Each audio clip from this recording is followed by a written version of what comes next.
میرے نبی نے فرمایا جو 3 جمعے مسلسل چھوڑ دیتا ہے وہ میری ملت سے خارج ہو جاتا ہے، میری امت سے خارج ہو جاتا ہے۔ تو میں اپیل کروں گا ان بہن بھائیوں سے جو نماز میں سستی کرتے ہیں، کم از کم جمعہ ضرور پڑھ لیا کریں۔ عورتوں پہ جمعہ فرض نہیں ہے، مردوں پہ فرض ہے۔ تو میں کہا کرتا ہوں جو دوست ملتے ہیں جی نماز نہیں پڑھی جاتی، تو میں ان سے کہتا ہوں ایک نماز 5 میں سے طے کر لو اور ایک جمعہ طے کر دو، 2 نمازیں شروع کر دو۔ جس نے بھی اس پہ عمل کیا وہ 5 وقت کا نمازی بن گیا۔ تو جمعہ کی نماز کے بعد جمعہ سے جمعہ تک کے جتنے گناہ ہوتے ہیں وہ اللہ تعالیٰ معاف فرما دیتے ہیں، اور جو جتنی جلدی جا کے بیٹھتا ہے امام کا خطبہ سننے کے لیے اس کو اتنا زیادہ اجر ملتا ہے۔ تو آج رمضان کا پہلا جمعہ ہے کہ ہم اس کا اہتمام کریں۔ رمضان المبارک میں جنگ بدر ہوئی، 17 رمضان جمعے کا دن، اور اللہ نے قیامت کو بھی جو قائم کرنا ہے جمعے کا دن۔ تو ہر دن اللہ کی بارگاہ میں بابرکت ہوتا ہے اگر ہم اس میں اللہ کی مان کے چل رہے ہیں، اور رمضان شریف میں خاص طور پر، اور پھر جمعہ ہو تو خاص طور پر اس میں ہم اپنے عبادت کو بڑھائیں۔ درود شریف جمعے کے دن کا مبارک عمل ہے کثرت سے درود شریف پڑھنا، اور 300 دفعہ جو درود شریف پڑھ لیتا ہے وہ کثرت میں شمار ہو جاتا ہے، اوپر کی کوئی حد انتہا نہیں ہے۔ ہمارے ایک رشتہ دار تھے، وہ انتقال ہو گیا، اللہ ان کو درجے بلند کرے۔ وہ روزانہ ایک دن میں 10,000 دفعہ درود شریف پڑھا کرتے تھے، ہر وقت تسبیح ان کے ہاتھ میں ہوتی تھی، اور روزانہ 10,000 دفعہ درود شریف پڑھا کرتے تھے۔ تو میرے بہن بھائیوں، میرے عزیزوں، اللہ تعالیٰ نے ہمیں ہر نماز کی بڑی اہمیت بتائی ہے، ہر نماز کی، لیکن خاص طور پر جمعے کی بڑی فضیلت ہے، اور جمعہ بھی رمضان المبارک کا ہو تو اور زیادہ وہ باعث برکت ہے، قابل رحمت ہے۔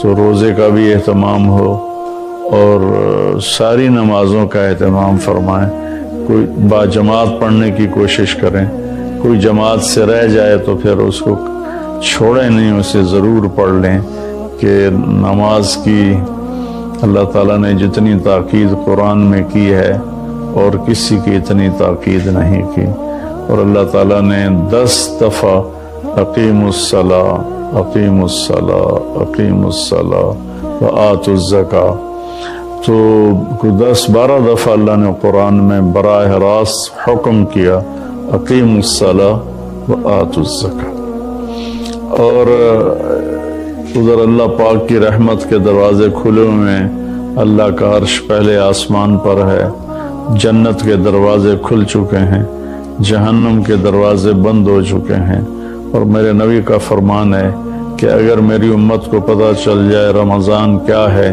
تو تمنا کریں گے کہ سارا سال ہی رمضان ہو، اتنی اللہ کی رحمت ہوتی۔ اللہ نے فضل فرمایا، صرف 1 مہینے کے لیے ہمیں اللہ تعالیٰ نے اس کا پابند کیا۔ تو میرے بھائی بہنوں، اس مہینے کو قیمتی بناؤ، کسی سے ہم لڑے ہوئے ہیں ہم صلح کر لیں، مرنے والے سے پوچھو کہ لڑائی کا کیا نقصان ہوتا ہے، مرنے والے سے پوچھو دنیا کی دوڑ کا کیا نقصان ہوتا ہے، مرنے والے سے پوچھو ماں باپ کی نافرمانی کا کیا انجام ہوتا ہے۔ امام بخاری رحمۃ اللہ علیہ نے ایک واقعہ نقل کیا ہے کہ ایک گاؤں میں ایک نوجوان کو دفن کیا گیا، تو عصر کے بعد اس کی قبر پھٹتی اور وہ قبر سے نکلتا، اور اس کا چہرہ گدھے کا ہوتا تھا، اور وہ 3 دفعہ گدھے کی آواز میں آواز نکالتا تھا، پھر وہ قبر میں گرتا تھا، قبر مل جاتی تھی۔ تو لوگوں نے اس کی ماں سے پوچھا کہ یہ کیا چکر ہے؟ تو اس کی ماں نے بتایا کہ شرابی تھا، شراب پیتا تھا، تو میں اسے روکتی تھی نہ پیا کر، تو آگے مجھے کہتا تو کیا گدھے کی طرح آوازیں نکالتی رہتی ہے، مجھے نہ سنایا کرو۔ تو اللہ تعالیٰ نے تھوڑا سا اس کا انجام دکھا دیا کہ ماں باپ کو اس طرح تکلیف دینے سے کیا ہوتا ہے۔ تو بھائیو، ایک تو ہم نماز کو زندہ کریں۔ میرے نبی نے کہا جعلت قرۃ عینی فی الصلاۃ، نماز روزے سے بڑا فرض ہے، میری آنکھوں کی ٹھنڈک نماز میں ہے۔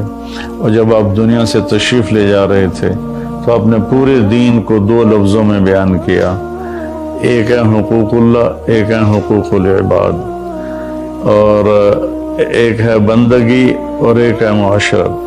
تو آپ نے فرمایا الصلاۃ، جب آپ دنیا سے تشریف لے جا رہے تھے آپ نے حضرت اماں عائشہ رضی اللہ عنہا علیہ السلام کے سینے پر یوں سر رکھا ہوا تھا، اس طرح کر کے ایسے، اور اماں عائشہ نے آپ کو سہارا دیا ہوا تھا، اپنے سینے پر لٹایا ہوا تھا۔ تو آپ فرما رہے تھے الصلاۃ وما ملکت ایمانکم، میری امت ایک نماز نہ چھوڑنا، اور ایک میری امت کے غریب طبقے پر رحم کرنا، ان کے ساتھ آسانی کا سلوک کرنا، ان پر سختی نہ کرنا، ان سے نرمی کا سلوک رکھنا۔ پھر الصلاۃ وما ملکت ایمانکم، نماز نہ چھوڑنا، نماز نہ چھوڑنا، نماز نہ چھوڑنا۔ اور آخری الفاظ بھی یہی تھے، الصلاۃ الصلاۃ الصلاۃ، نماز نماز نماز۔ پھر فرمایا اللہم الرفیق الاعلی۔ بالیا ہوتا ہے، وہ عام طور پہ ایک میٹھا زہر ہے جو اس بیچارے کو پلا دیا جاتا ہے، اس کی حیثیت سے بڑھ کر اس کا تعارف کرایا جاتا ہے، اس کی حیثیت سے بڑھ کر اس کی تعریف کی جاتی، وہ پھر یہ سمجھنے لگتا ہے شاید میں واقعی ایسا ہی ہوں، پھر وہ اللہ کی نظروں سے گرنا شروع ہو جاتا ہے۔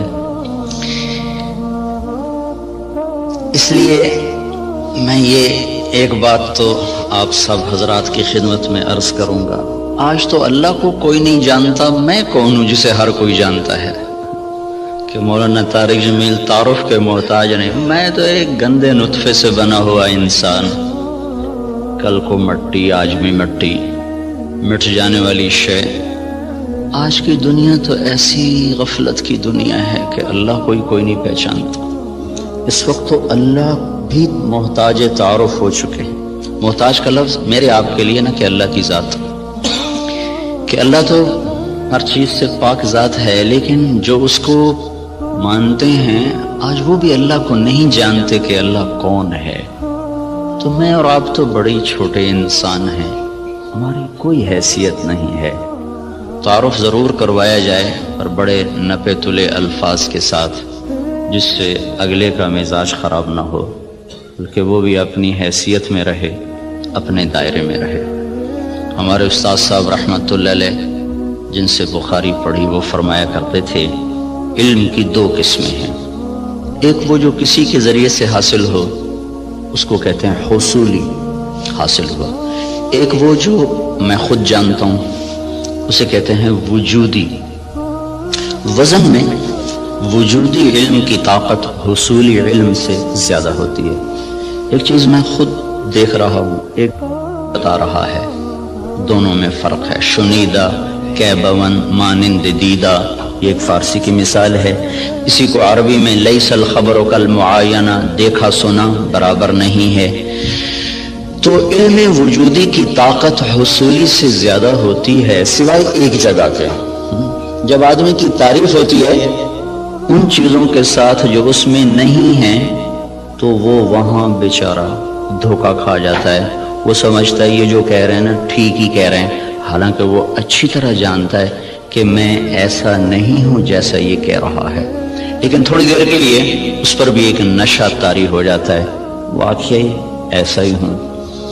تو اس لیے میں نے یہ عرض کیا کہ آپ لوگوں کی تو مجبوری، آپ کے پاس افسران آتے ہیں، ان کی تعریف نہ کرو تو پھر وہ آپ کو کوئی ڈونیشن نہیں دیں گے، ان کو آپ بڑھا چڑھا کے ارسطو نہ بناؤ، جعلی نوس نہ بناؤ۔ یہ وہ پچھلے دنوں نا جب وہ حکومت نے تعلیم میٹرک تک مفت کا اعلان کیا، تو میں سیالکوٹ میں ہماری جماعت گئی تھی، تو وہاں چاکنگ ہوئی تھی دیواروں پر، وقت کا سر سید پرویز الہی، میں کہا بھائی اس سے بڑی بےزتی سر سید کی اور نہیں ہو سکتی۔ جس آدمی نے تن من دھن قربان کر دیا امت کو کسی رخ پر لانے کے لیے اور اس گرداب سے نکالنے کے لیے کہ یہ کچھ دنیا کو بھی سمجھنے والے بنے۔ ایک نواب صاحب کے پاس گئے چندہ مانگنے، وہ تھے مخالف ان کے، تو انہوں نے تمسخر اور ٹھٹھے کے طور پر اپنے پرانے جوتے ان کو ڈبے میں پیک کر کے دے دیے کہ آئیے آپ کی اسکول کے لیے چندہ ہے۔ وہ لے گئے علی گڑھ، کھول کے دیکھا تو پرانے جوتے، تو انہوں نے اس کو بازار میں فروخت کیا، وہ کوئی 4 آنے 8 آنے کے بکے، وہ جمع کر کے رسید کاٹ کر لیٹر میں ڈال کے بھیج دی کہ آپ نے جو ہمیں چندہ دیا تھا وہ ہم نے بازار میں بیچا، اس کے اتنے پیسے ہم نے وصول پائے، اس کی رسید آپ کی خدمت میں پیش کر رہا۔ جو آدمی ایسے ذلیل ہو کہ کسی کنارے پہنچا ہو، وقت کا سر سید پرویز علیہ، میں کہا اس سے بڑی بےزتی آج تک سر سید کی نہیں ہو سکتی۔ تو خیر یہ ہمارے موضوع کی بات نہیں تھی، لیکن مجھے اپنی جان بھی تو بچانی ہے نا۔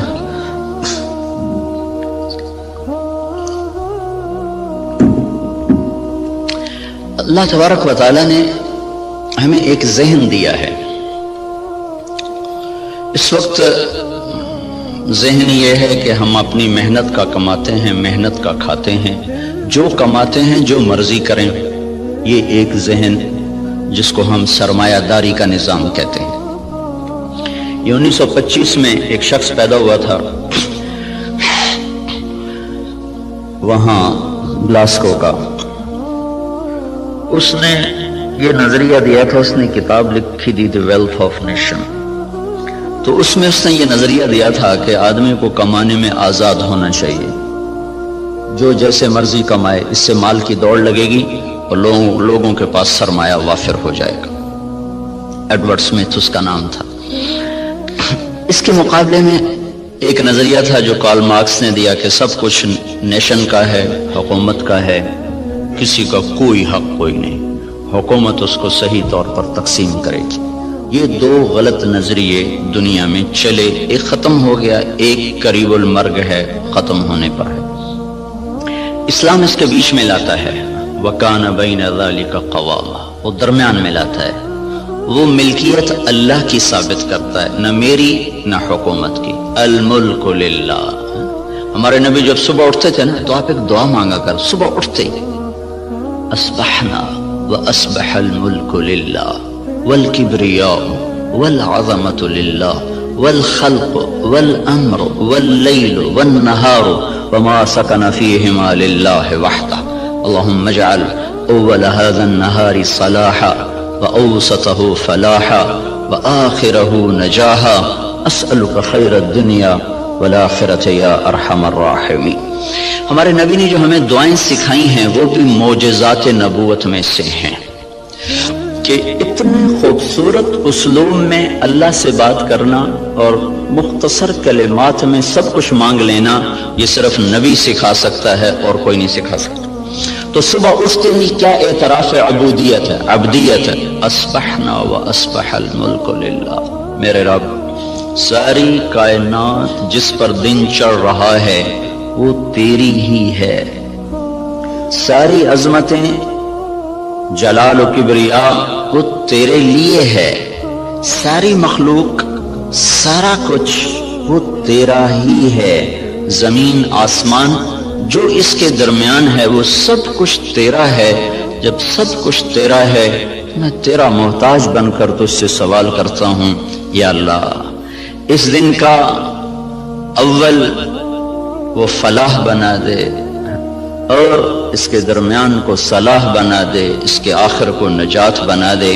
یہ تصور ہمیں اللہ کی طرف سے ملا ہے کہ جو کچھ میرے پاس ہے وہ بطور استحقاق نہیں، بطور امتحان ہے۔ یہ 2 لفظوں میں راستے جدا ہو جاتے ہیں۔ میرے پاس جو کچھ ہے بطور استحقاق نہیں، بطور امتحان ہے۔ جو کچھ ملا، جس کو ملا،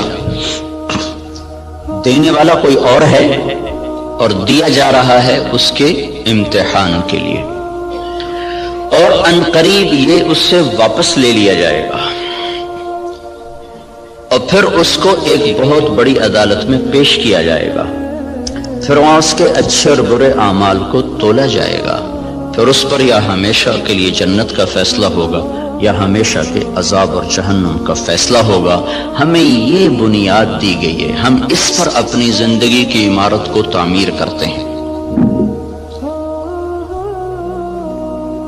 وہ بادشاہ وقت بھی ہے، تو اگر وہ دین کو سمجھتا ہے تو وہ کبھی یہ دعویٰ نہیں کرے گا کہ ملک میرا ہے۔ یہ دعویٰ فرعونی ذہن کے لوگ کرتے ہیں، الیس لی ملک مصر وہذہ الانہار تجری من تحتی افلا تبصرون، مصر میرا ہے، نہریں میری ہیں، میں جو چاہے مرضی کروں۔ اس کے بدلے میں جس کو اللہ تعالیٰ ایمان کی دولت دیتا ہے وہ کہتا ہے ملک اللہ کا ہے، میں تو امانت دار ہوں، حکومت اللہ کی ہے، میں تو امانت دار ہوں، میں تو اس میں خیانت نہیں کر سکتا۔ عمر بن عبدالعزیز کے بچوں نے ماں سے کہا کپڑے چاہیے، عید آ رہی، انہوں نے خاوند سے کہا، اور عمر بن عبدالعزیز 3 بر اعظم پر حکمران ہیں، میں بیت المال ایسا بھرا کہ نہ بعد میں کبھی بھرا نہ پہلے کبھی بھرا۔ تو انہوں نے بیوی نے عرض کیا کہ بچے کپڑے مانگ رہے ہیں، تو انہوں نے فرمایا میرے پاس تو پیسے کوئی نہیں۔ اس سے پہلے خلفاء نے خزانے کو استعمال کیا جیسے چاہا، انہوں نے اپنا سمجھ لیا تھا، دھوکہ کھا گئے۔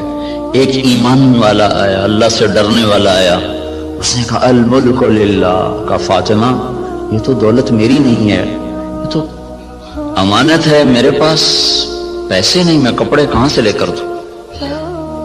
بیوی نے کہا اگلے مہینے کی تنخواہ ایڈوانس لو، میں اس سے کپڑے سی لوں گی، روٹی کا خرچہ میں گھر بیٹھے مزدوری کر کے نکال لوں گی۔ چلنے گئے، ہاں یہ میں کر سکتا ہوں۔ تو انہوں نے اپنے خزانچی کو بلا کے فرمایا کہ ہمیں اگلے مہینے کا خرچہ، اگلے مہینے کی تنخواہ ہمیں ایڈوانس دے دی جائے۔ تو خزانچی نے کہا اب مجھے اگلا مہینہ زندہ رہنے کی ضمانت دے دے، میں آپ کو تنخواہ دے دیتا ہوں۔ تو وہ چپ کر کے واپس آ گیا اور اپنی بیوی سے کہا فاطمہ، یہ فاطمہ عبد الملک کی بیٹی ہے، یہ عورت دنیاوی نسبت کے لحاظ سے اس جیسی معزز خاتون دنیا میں آج تک نہیں آئی، آئندہ کوئی آئے جائے تو پتہ نہیں، آج تک دنیاوی نسبت کے لحاظ سے اس خاتون جیسی کوئی عورت نہیں پیدا ہوئی۔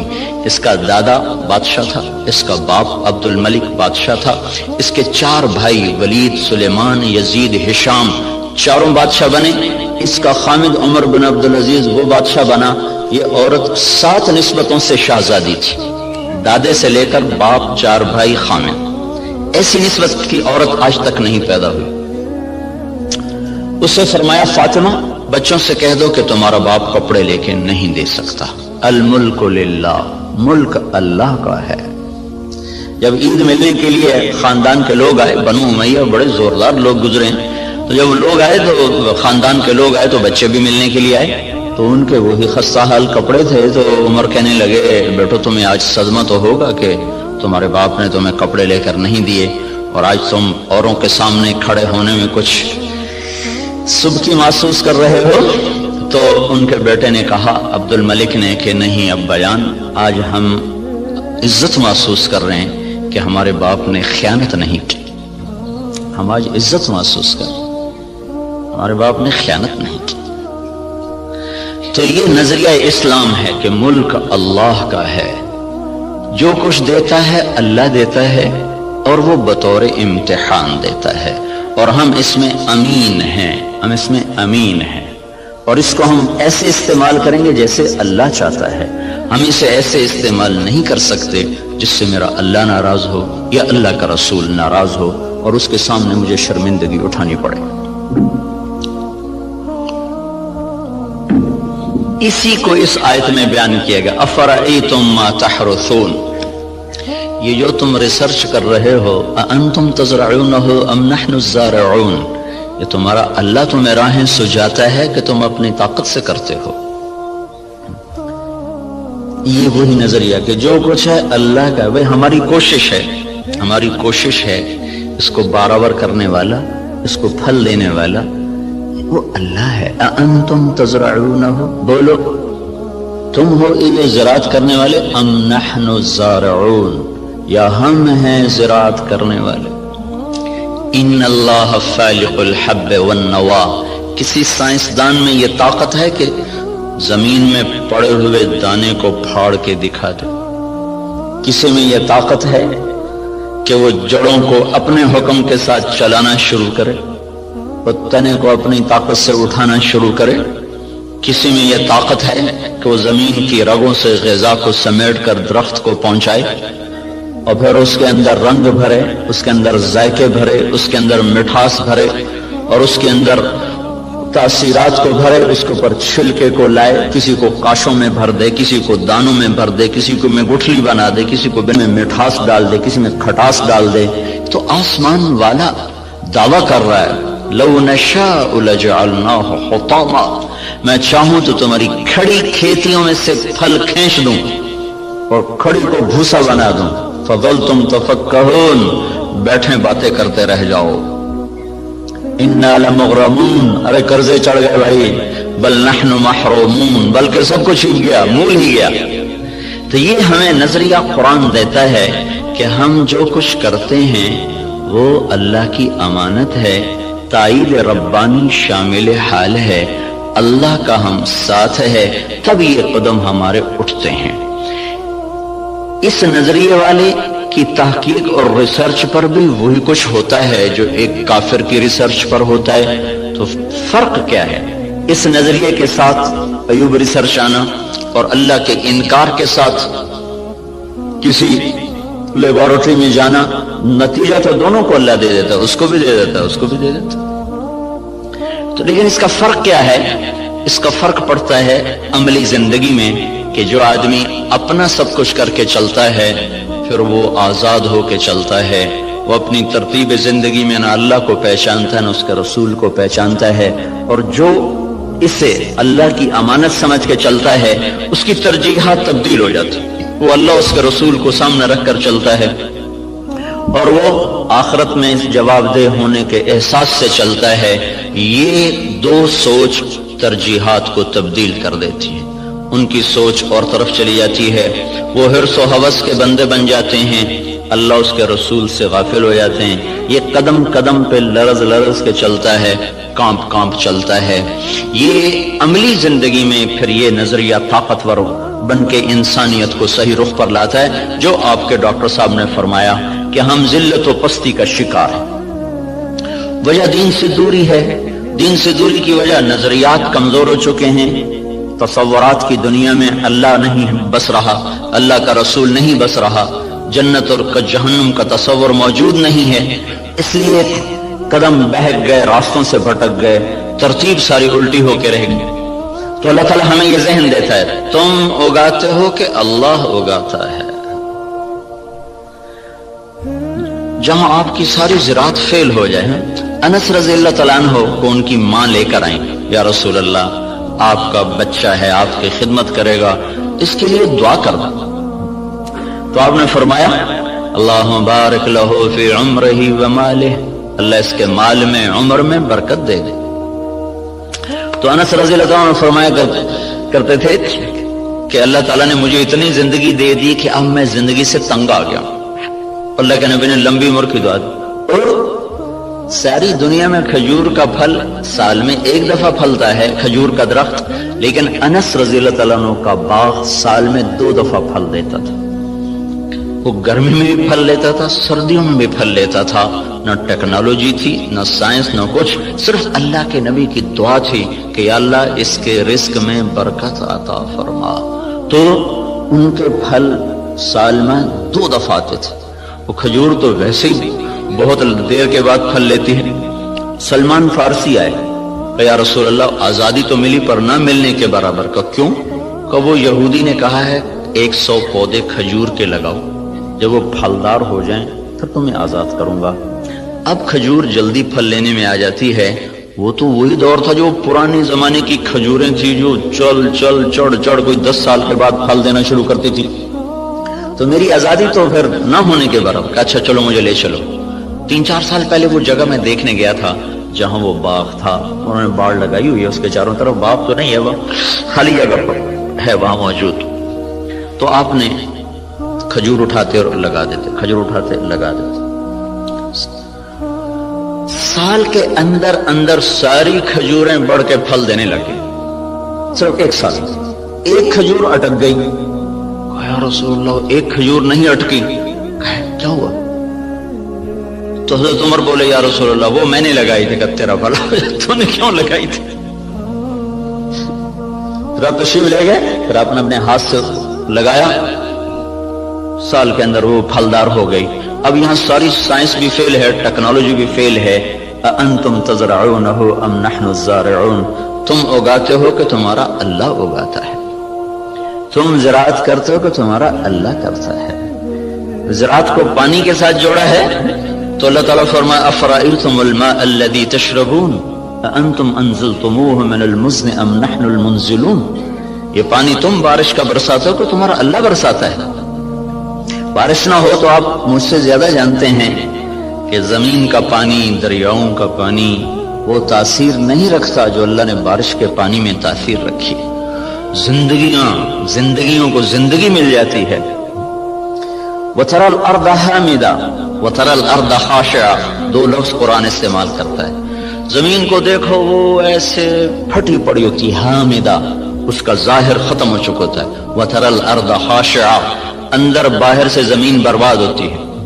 تو پھر ایک دم اللہ تعالیٰ آسمان سے پانی برساتا ہے.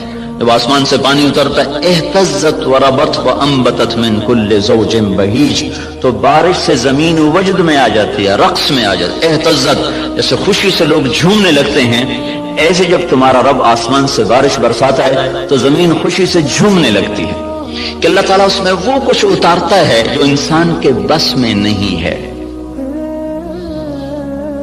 تو زراعت کے نیچے پانی کو اللہ تعالیٰ لے کر آئے کہ یہ تم نے اتارا کہ تمہارے رب نے اتارا. لو نشاء جعلناہ اجاجا، اگر میں چاہوں تو دنیا کے سارے میٹھے پانی کو کڑوا کر دوں تو پھر کیا کرو گے؟ کہاں سے لاؤ گے پانی؟ تو آج کل تو ٹیکنالوجی کا دور ہے نا، کوئی کہہ سکتا ہے کہ ہم پلانٹ لگا لیں گے، میٹھا بنانا شروع کر دیں گے، پانی میٹھا شروع کر دیں گے. تو اسی ذہن کے لیے اللہ تعالیٰ نے ایک آیت اور اتاری ہوئی ہے، قل ارأیتم ان اصبح ماؤکم غورا فمن یاتیکم بماء معین. مجھے بتاؤ جب میں تمہارا پانی ہی ختم کر دوں تو کہاں سے لاؤ گے؟ ویسے ہی ختم کر دے. ان اصبح ماؤکم غورا، ایک قلعہ فتح نہیں ہو رہا تھا ملک شاہ کے زمانے میں، لمبا زمانہ گزر گیا، قلعہ نہیں فتح ہوا، پہاڑی پر تھا. ایک صبح اٹھے تو سارے شہر والوں نے سفید جھنڈے لہرائے ہوئے دروازے کھول دیے. کیا ہوا بھائی؟ رات کو نظام الملک جو وزیر تھا، وزارت کے لحاظ سے شہرت پانے والوں میں اسلامی تاریخ میں نظام الملک کا نام قیامت تک رہے گا. بہت اعلیٰ درجے کی صفات کا حامل اور ایسی وزارت کی کہ آج تک اس کی مثالیں دی جاتی ہیں. وہ سالار لشکر تھا. جب وہ تنگ آ گیا نا تو اس نے رات کو اٹھ کے دعا کی، یا اللہ ہم سے نہیں فتح ہو رہا، تو راستہ کھول دے. صبح قلعے کے دروازے کھول کے لوگ نیچے اتر آئے، کہا یہ ہم ہتھیار ڈالتے. کیا ہوا؟ کہ رات میں سارے شہر کا پانی خشک ہو گیا، ایک قطرہ پانی کوئی نہیں، ایک بوند پانی کوئی نہیں. دھس ان اصبح ماؤکم غورا، پانی کو دھسا دوں، کہاں سے لاؤ گے؟ اور دھنسے کو نکال دیں. حدیبیہ پر جب پہنچے 1400 آدمی، کنواں خشک، وہ پانی ختم. وہ تو حادثہ پیش آ گیا کہ انہوں نے اندر جانے سے روک دیا. وہ تو مکے جانے کی تیاری کر آئے تھے، راستے میں روک دیے گئے، پانی ختم ہو گیا. تو یا رسول اللہ پانی ختم ہے، کیا کریں؟ تو آپ نے کہا کوئی تھوڑا بہت ہو تو لاؤ. تو ایک آدمی تھوڑا سا پانی لے کر آیا تو آپ نے منہ میں ڈال کے خشک کنویں میں کلی کی تو کنویں کا پانی ابلتا ہوا باہر اٹھتے اوپر تک آ گیا. خشک کو اٹھا دیا، کھڑے کو دھنسا دیا.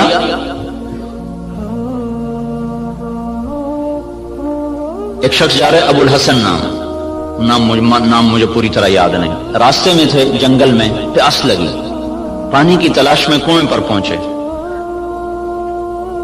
دیکھا تو پانی نیچے، تو انہوں نے اپنے موزے کو اتارا، جوتے کو اتارا، وہ لمبا جوتا ہوتا تھا، اس کو پگڑی سے باندھ کر نیچے لٹکایا تو پانی نیچے تھا، وہاں تک جوتا نہیں جا سکا، تب پریشان ہو کے بیٹھ گئے، اب کیا کروں، پیاس سے جان جا رہی۔ اتنے میں کہ ہرن دوڑتا ہوا آیا، اس نے آ کر تیزی کے ساتھ پہلے یوں نیچے نظر دوڑائی تو پانی بہت نیچے، پھر سیدھا ایسے آسمان کو دیکھا، ایسے یوں دیکھنا تھا کہ پانی فوارہ مارتا ہوا منڈیر کے ساتھ آ کے لگ گیا۔ تو اس نے پیا، انہوں نے بھی پیا، تو ان کو دل میں خیال آیا یہ کیا چکر ہے، یہ جانور اس کے لیے اتنا اکرام اور میں انسان اور ایمان والا، میرے لیے تو یہ ہوا نہیں، جانور کے لیے یہ ہو گیا۔ تو ایک آواز سنی تو رسی اور ڈول کے سہارے ڈھونڈتا رہا، اس نے سیدھا اپنے رب کو پکارا، اللہ پکارنے والوں کی ایسے ہی سنتا ہے۔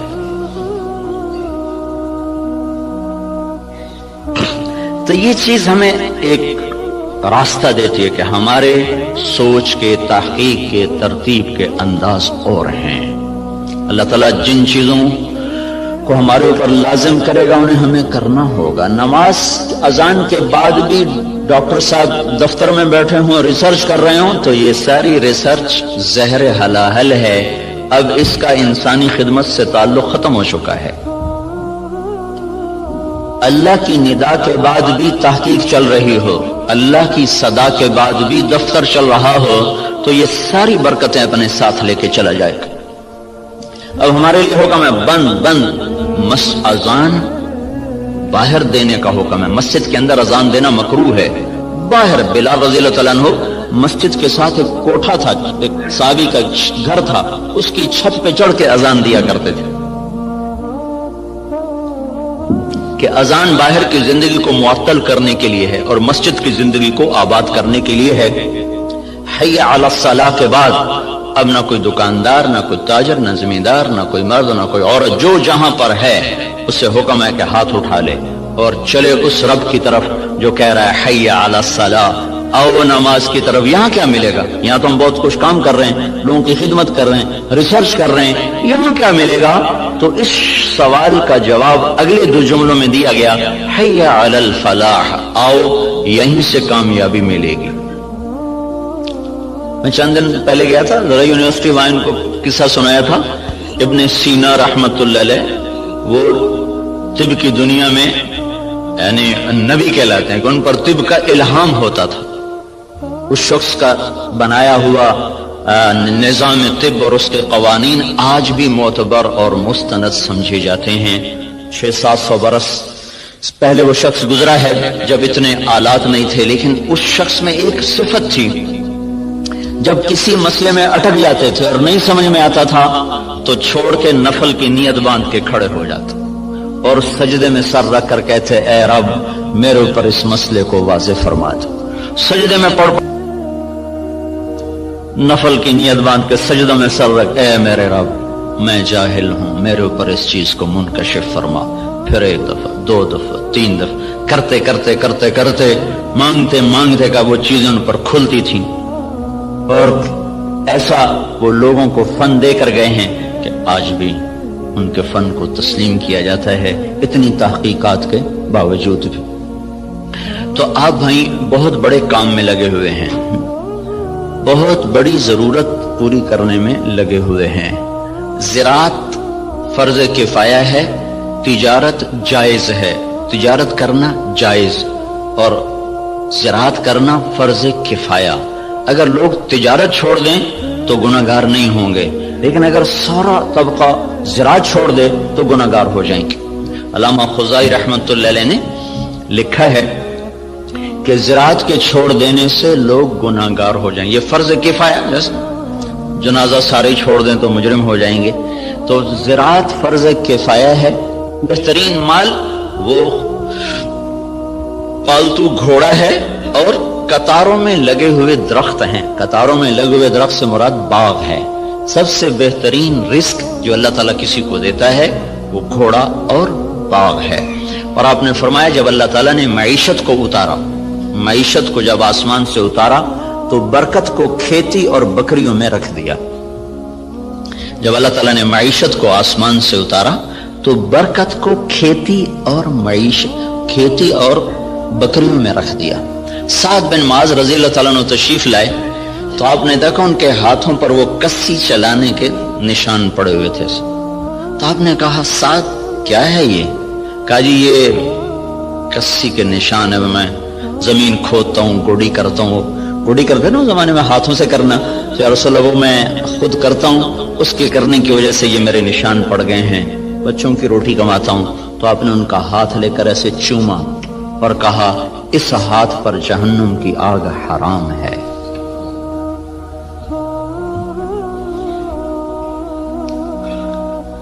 تو آپ ایک بہت بڑے شعبے سے منسلک ہیں جو، اور اللہ تعالیٰ کے محبوب صلی اللہ علیہ وسلم کو باغ بہت پسند ہے۔ آپ اکثر جا کر انصار مدینہ کے باغ میں بیٹھا کرتے تھے۔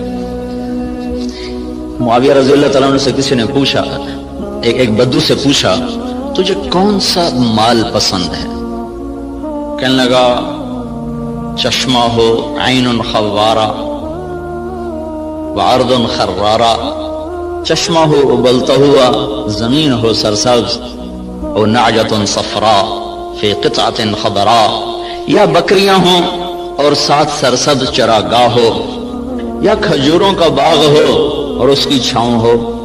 تو کہنے لگے اللہ کے بندے سونے چاندی کا تو نے ذکر ہی نہیں کیا۔ انہوں نے کہا امیر المومنین دفع کرو، یہ بھی کوئی چیز ہے، خرچ کرو تو ختم ہو جائیں، نہ کرو تو پتھر کی طرح پڑے رہیں۔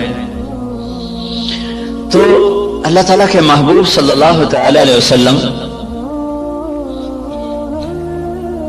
نے ان ہاتھوں کو چوما کہ ان پر جہنم کی آگ حرام ہے۔ اور معاویہ رضی اللہ تعالیٰ عنہ اتنی بڑی زراعت تھی کہ ان کے کھیت میں 5 لاکھ من گندم ہوتی تھی۔ جس زمانے میں یہ ایسی اقسام تیار نہیں ہوئی تھیں کہ جو ایکڑ میں 50 من ہو اور ایکڑ میں 60 من ہو۔ وہ ایک پرانی ہم نے بھی تھوڑی سی رکھی ہوئی ہے، باپ دادے کی 591، وہ بس ہم اپنے کھانے کے لیے 2 ایکڑ کاش کر لیتے ہیں، 15-20 من 1 ایکڑ سے وہ ہوتی۔ یہ اقسام نہیں تھی اور اس کے باوجود 5 لاکھ من گندم ان کے فارم سے نکالی جاتی تھی۔ اور عمر رضی اللہ تعالیٰ عنہ جب خلیفہ بنے تو انہوں نے اپنے ساتھ تھوڑا بہت اپنا کام کرتے تھے، تو چلتے چلتے چلتے ان کی سالانہ جو آمدن تھی وہ 40,000 اونٹ تھے۔ 40,000 اونٹ عمر رضی اللہ تعالیٰ عنہ کے سارا سال وہ چراگاہوں میں چرتے رہتے تھے، اور روزانہ 20 اونٹ ذبح کر کے مہمانوں کو کھلایا کرتے تھے، اور خود مہینے میں 1 دن گوشت کھاتے تھے، اپنی ذات کے لیے مہینے میں 1 دن گوشت، اور مہمانوں کے لیے روزانہ کا دستور تھا۔ 20 اونٹ روزانہ ذبح ہوتے تھے اور لوگوں کو کھلایا جاتا تھا۔ تو اب یہ تحقیق اور ریسرچ تو سب کچھ ہے اور بڑی جان بھی لگ رہی، اور خود ہم دیکھ رہے ہیں کہ ہماری 5 من کپاس ہوتی تھی، اب وہی 30 من ہو رہی ہے، 35 من تک چلی جاتی ہے۔ ہماری 15-20 من گندم ہوتی تھی، وہ 60 من تک خود میرے اپنی زمین میں نکلی ہے۔ اوسط کے لحاظ سے تو نہیں، لیکن 2, 4, 10 ایکڑ ایسے ہر دفعہ دیکھے کہ ان پہ 60 من تک گندم چلی گئی، 100 من تک مکی چلی گئی ہے۔ لیکن وہ جو ڈاکٹر صاحب نے بات کی تھی کہ ذلت تو ساتھ نہیں چھوڑ رہی، وہ تو اسی طرح چھائی ہوئی ہے۔ اتنی فراوانی کے باوجود ذلت سروں سے جائی نہیں رہی، کہ اس کے لیے ایک اور نظام ہے، اس کے لیے اور اسباب ہیں۔ اس ریسرچ و تحقیق و تدقیق کے ساتھ ایک نظام اور ہے، وہ ہے اللہ اس کے رسول کی پسندیدہ ترتیب زندگی کو بھی سیکھنا، اور اس کو بھی اپنی زندگی میں شامل کرنا، اور اس کو لے کر ساری دنیا میں پھرنا۔ اس امت کا جو کام ہے وہ ساری دنیا کے انسانوں کو اللہ کا تعارف کروانا اور اللہ کے دین کی طرف بلانا ہے۔ وہ پہلو ہمارا بالکل خالی ہو گیا ہے۔ میں مکہ میں تھا تو مجھے ایک ملے، اس کے PhD تھے ارضیات کے، ایک جگہ کھانے پہ ان سے ملاقات، وہ مجھ سے کہنے لگے آپ کے پاکستان کی جو زمین ہے ساری دنیا میں ایسی زمین کسی ملک کے پاس نہیں ہے جو اللہ تعالیٰ نے قدرتی اس کے اندر صفات رکھی ہیں، دنیا کے کسی خطے میں یہ صفات موجود نہیں۔ میں نے کہا آپ کی بات درست ہے، لیکن ایک اور ہمیں وائرس لگ گیا ہے جس نے ہماری ہر شے کو برباد کر دیا ہے، وہ بددیانتی اور خیانت کا وائرس ہے جو جان نہیں چھوڑ رہا۔ امریکن سنڈی بھی مر گئی اور کپاس کے وائرس کا بھی علاج ہوگا۔ تو بیوٹی کپاس میں نے اس دفعہ 10 ایکڑ کاشت کی تجربے کے طور پر، جس پر سنڈی ویسے ہی نہیں آئی، وہ نہیں آئی، ہم نے 10 ایکڑ کاشت کیا تجربے کے طور پر، اس پر سارے سیزن میں کوئی سنڈی کا اٹیک نہیں ہوا سوائے لشکری سنڈی کے۔